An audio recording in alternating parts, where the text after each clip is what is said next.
So bypass surgery started probably in the early 60s, and basically you have a heart which has three blood vessels, which are the major blood vessels that supply blood to the heart muscle.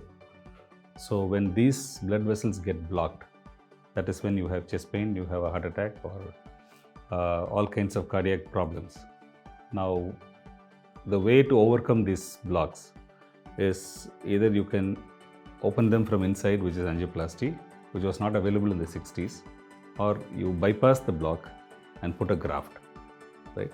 So this was the only treatment available from the around mid 60s to almost mid 80s to the common man.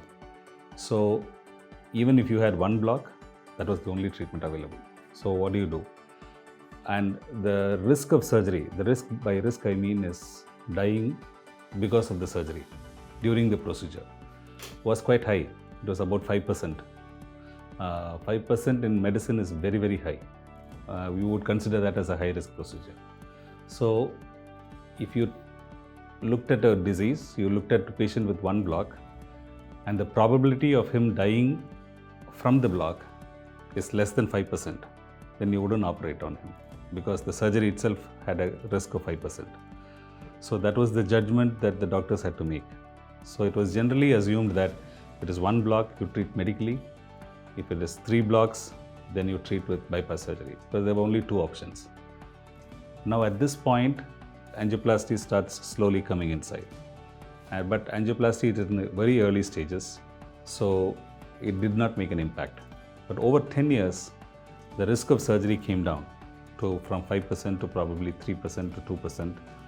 And more and more people were undergoing surgery because it was still safer to go. But the dominance of bypass surgery remained almost till the late 1990s or even the early 2000s. Even today, a lot of people believe that bypass surgery is a permanent solution and angioplasty is a temporary solution, which is wrong, because the solution is for the block, and the block is caused by diseases like diabetes, hypertension, your lifestyle, your habits, your lack of exercise or whatever, and these factors remain. So you have a group of reasons which caused the block that are still there. You only treated the block. So the real fact is, unless you treat your risk factors, both can be permanent or both can be temporary. So it is not the modality that decides which is permanent or which is temporary. It's your lifestyle, it's your risk factors that decide what is temporary and what is permanent. And this is a fact that most people fail to understand.